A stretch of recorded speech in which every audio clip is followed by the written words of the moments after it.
Saludos y bienvenidos a Contexto Global de France 24 Español. Yo soy Jorge Hurtado y voy a presentarles lo más relevante que está sucediendo en el mundo. A continuación, los titulares.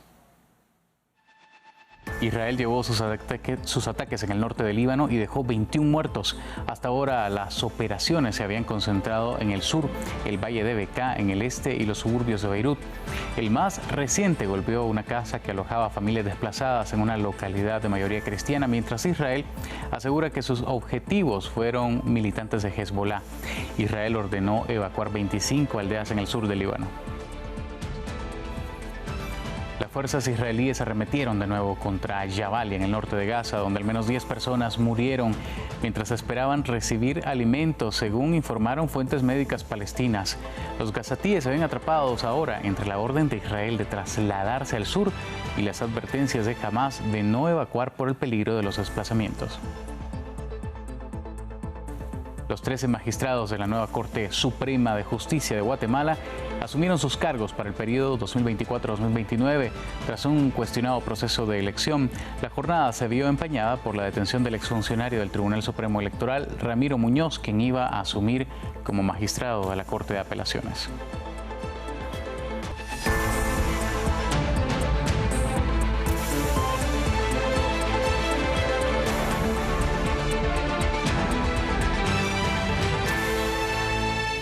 Iniciamos en Líbano. Al menos 21 personas murieron tras un ataque israelí contra la localidad de Aitou, una aldea de mayoría cristiana en el norte de Líbano, según la Cruz Roja libanesa. Las operaciones de rescate continúan y el ejército israelí dijo en un comunicado que aproximadamente 115 proyectiles disparados por Hezbollah cruzaron desde Líbano hacia Israel. Entre tanto, el primer ministro israelí Benjamín Netanyahu respondió a las acusaciones de la ONU y negó que su ejército haya atacado a las fuerzas de mantenimiento de la paz. Veamos. Cientos de personas se reunieron en el pueblo de Maïra, noreste de Líbano, para el funeral de quienes murieron por las bombas israelíes. Que Dios los tenga en su misericordia y espero que estén en el cielo. Somos fuertes en nuestro país y somos firmes en nuestra tierra y en nuestro país. Otros ataques israelíes dejaron más víctimas mortales, según la Cruz Roja libanesa. Aquí no hay duda de que la guerra en Gaza se trasladó a su territorio. Norte, centro y sur del Líbano son atacados a diario. Aunque Israel dice que la guerra es en contra de la milicia proiraní Hezbollah, los más afectados son civiles. En un año han muerto más de 2.300 personas, entre las víctimas recientes, musulmanes y cristianos. También personal humanitario. La ONU acusa al ejército israelí de disparar contra las fuerzas de mantenimiento de la paz en Líbano, una acusación que el gobierno israelí negó. La acusación de que Israel atacó deliberadamente al personal de UNIFIL es completamente falsa. Es exactamente lo contrario. Israel pidió repetidamente a UNIFIL que se alejara del peligro. Le solicitó que abandonaran temporalmente la zona de combate, que está justo al lado de la frontera de Israel con Líbano. De hecho, el día en que Israel comenzó su operación terrestre junto a nuestra frontera con Líbano, les pedimos específicamente que, por favor, dejaran esta área para que no sufrieran daños. El dolor también se vive al otro lado de la frontera. En el norte de Israel, familiares y amigos acudieron al funeral de 4 soldados israelíes que murieron por un ataque con drones de Hezbollah el domingo. La seguridad en el norte de Israel es el argumento de Netanyahu para su ofensiva en Líbano. El Consejo de Seguridad de la ONU pidió a todas las partes involucradas respetar el derecho internacional humanitario.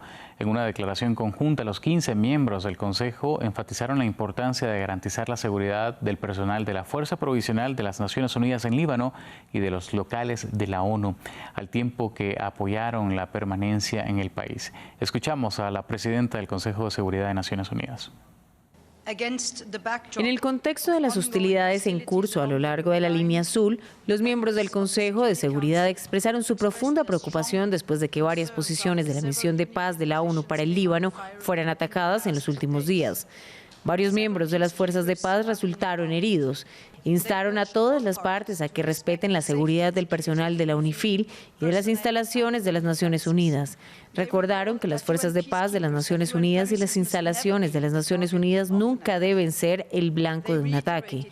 Reiteraron su apoyo a la UNIFIL, subrayando su papel en el apoyo a la estabilidad regional. Y un nuevo ataque israelí golpeó una casa del campamento de Jabalia, matando al menos a 10 personas. El ejército israelí rodeó el campamento y desplegó tanques en las ciudades cercanas de Beit Lahilla y Beit Hanun, con el objetivo, según dicen, de eliminar a los combatientes de Hamas que intentan reagruparse en la zona. Jabalia es uno de los 8 campamentos de refugiados históricos de Gaza y a medida que la operación militar avanza, la población se encuentra atrapada entre la orden israelí de evacuar hacia el sur y los llamados de Hamas a permanecer allí, argumentando que es demasiado peligroso moverse. La Oficina de Derechos Humanos de Naciones Unidas dijo que el ejército israelí parecía estar aislando completamente el norte de Gaza del resto de la franja, mientras que el portavoz del secretario general de la ONU calificó los ataques israelíes en el centro y norte del enclave palestino como inquietantes. Tenemos conocimiento de informes muy inquietantes sobre un ataque israelí contra los terrenos de un complejo hospitalario en el centro de Gaza. El secretario general condena el gran número de víctimas civiles y la intensificación de la campaña israelí en el norte de Gaza, incluidas las escuelas que desplazan a los civiles palestinos que se encuentran en refugios. Insta firmemente a las partes en conflicto, a todas las partes en el conflicto, a que cumplan con el derecho internacional humanitario y a que se respete y proteja a los civiles en todo momento. La asistencia humanitaria a Gaza es lamentablemente insuficiente y se encuentra en el nivel más bajo en meses. Y durante las últimas semanas, las fuerzas rusas han ido ganando terreno en el este de Ucrania. Hoy el Ministerio de Defensa de Moscú informó que sus fuerzas habían tomado el control de una aldea en la región de Zaporilla. Cada vez más ucranianos, fatigados por la guerra, reclaman negociaciones de paz. Veamos. Atacando al enemigo, pero solo cuando hay suficiente munición para hacerlo. Para las tropas ucranianas, todo en el campo de batalla se reduce a cálculos, porque los recursos son limitados. Este soldado admite que la moral ha estado baja durante las últimas semanas.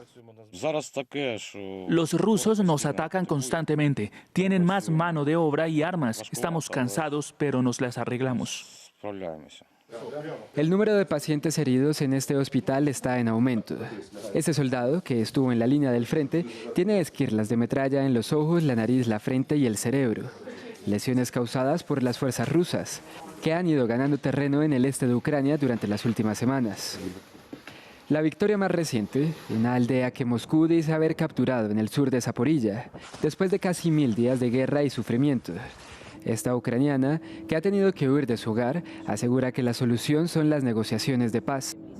Todas las ciudades vecinas están destruidas. Se puede escuchar constantemente drones volando junto a nuestras ventanas. Se detienen y miran dentro. Estoy teniendo ataques de pánico constantemente. Tengo miedo de la noche. Deberíamos negociar. No queda nada en las áreas capturadas por Rusia de todos modos. Esta residente de Pokrovsk también está a favor de las conversaciones de paz. Debemos negociar. Muchos de nuestros chicos están muriendo, muchos de ellos quedan discapacitados, se están sacrificando y no hay un final a la vista. Este 14 de octubre, Rusia también llevó a cabo ataques mortales en el sur de Ucrania, matando a varios civiles en Odessa y Gerson. Canadá expulsó al embajador indio y a otros 5 diplomáticos alegando tener pruebas de la participación del gobierno de Nueva Delhi en actividades de intimidación, acoso, extorsión y coacción en el territorio canadiense. Esto ocurre en medio de la investigación del asesinato en 2023 del líder separatista Sikh Hardeep Singh Niyar, un crimen que tensó las relaciones diplomáticas entre ambos países. India respondió retirando a su alto comisionado en Canadá y a otros diplomáticos. El primer ministro canadiense Justin Trudeau afirmó que hay acusaciones creíbles que vinculan a la inteligencia india con el crimen. El Ministerio de Relaciones Exteriores indio calificó las acusaciones contra sus diplomáticos como ridículas. Creo que India ha cometido un error monumental al utilizar a sus diplomáticos y al crimen organizado para atacar a los canadienses, para venir y hacer que los canadienses se sientan inseguros en su propia casa y aún más para crear actos de violencia e incluso homicidio. Esto es inaceptable. Nuevos sondeos muestran que Kamala Harris no ha logrado hasta ahora frenar el flujo de latinos que abandonan el Partido Demócrata en favor de Trump, a pesar de que este impulsa su mensaje fuertemente anti-inmigración. Los datos de la última encuesta del New York Times y Siena College muestran que Harris obtiene actualmente solo el 56% del grupo demográfico frente al 37% de Trump. La cifra está por debajo de los últimos 3 candidatos demócratas a la Casa Blanca entre los votantes latinos. Aproximadamente una cuarta parte de los votantes latinos en Estados Unidos dicen estar indecisos sobre a quién dar su voto. En este acto con Kamala Harris en Nevada, algunos votantes seguían sin estar convencidos. Lo que me mantiene indeciso al día de hoy es ninguna de las dos partes comparte cuál es la política internacional con las políticas domésticas que tenemos aquí. Estoy decidido a no votar por Donald Trump y todavía tengo tiempo para estar decidido si voy a votar por ella o no votar at all. A menos de 3 semanas del día de las elecciones, una encuesta del New York Times muestra el bajo rendimiento de Kamala Harris entre los hispanos. El 56% dice que votará por ella, frente al 37% que tiene intención de votar a Donald Trump, un margen que no ha dejado de estrecharse desde 2016. Durante el fin de semana, el candidato republicano asistió a un evento de la Mesa Redonda Hispana. Los hispanos tienen un tremendo, dicen que no se puede generalizar, pero yo creo que sí se puede, tienen un espíritu emprendedor maravilloso y tienen tanta energía. La última encuesta muestra que Harris es débil con los votantes hispanos masculinos, incluso en temas como la economía y la inmigración, mientras Trump ha estrechado su control sobre este sector, que aparentemente no ha sido desalentado por el mensaje antiinmigrante del republicano. Tenemos la peor frontera de la historia del mundo. De África, vienen de Asia, vienen de Medio Oriente, Sudamérica. 2/3 de los hispanos nacidos en Estados Unidos dijeron que creen que Trump no se refería a gente como ellos cuando hablaba de inmigrantes. La mitad de los votantes hispanos nacidos en el extranjero dijeron lo mismo. La presión está dirigida a que Harris recupere algunos de estos votantes indecisos, que son cruciales en un escenario disputado. El último demócrata que obtuvo menos del 60% entre los latinos fue John Kerry, que perdió en 2004. En Guatemala quedó instalada la nueva Corte Suprema de Justicia. 13 magistrados asumieron sus cargos este domingo para el periodo 2024-2029, tras un proceso de elección controversial que fue supervisado por la Organización de Estados Americanos. La ceremonia se llevó a cabo en el principal teatro del país y contó con la presencia del presidente guatemalteco Bernardo Arévalo. Nuestro corresponsal Andrés Suárez Jaramillo nos cuenta más. Con un sistema de justicia cuya credibilidad está por los suelos, en Guatemala asumieron los 13 magistrados de su más alto tribunal, la Corte Suprema de Justicia. Uno de los momentos más tensos en la ceremonia solemne en el Teatro Nacional fue cuando se vieron las caras el presidente Bernardo Arévalo y la fiscal general Consuelo Porras, esta última señalada de ser la cara visible de la corrupción en Guatemala, a la cual el propio presidente no ha podido destituir. De acuerdo con Arévalo, el poder judicial está secuestrado por las mafias y lamentó que para este proceso de elección de magistrados haya influido una minoría corrupta desde el Congreso de la República. Justamente por este temor había solicitado una misión de observación de la OEA que entregó un informe en septiembre en el que halló irregularidades, como que algunos de los aspirantes a estos cargos tenían tachas en su honorabilidad y probidad. Para los expertos constitucionalistas, la elección de estos magistrados por un periodo de 5 años genera profundas dudas sobre el futuro de la justicia en Guatemala. Una justicia señalada de favorecer a los corruptos, de mantenerlos en la impunidad y de criminalizar a quienes combaten la corrupción, desde jueces y fiscales amenazados y en el exilio hasta periodistas, como el caso de José Rubén Zamora, quien cumplió 800 días en prisión sin que su juicio avance.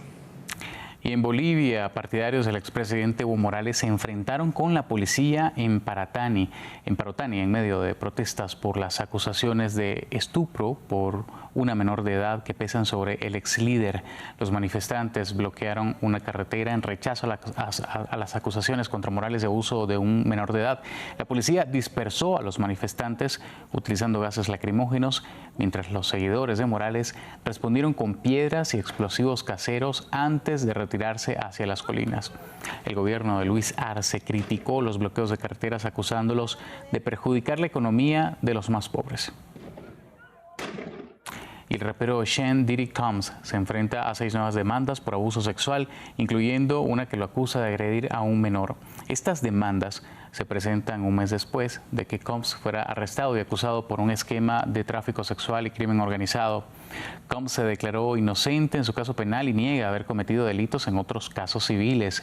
Un juez denegó su solicitud de libertad bajo fianza el 10 de octubre y fijó el juicio para el 15 de mayo del 2025. Hasta aquí con Contexto Global, pero quiero invitarlos a que continúen con más de la programación regular de France 24 en español.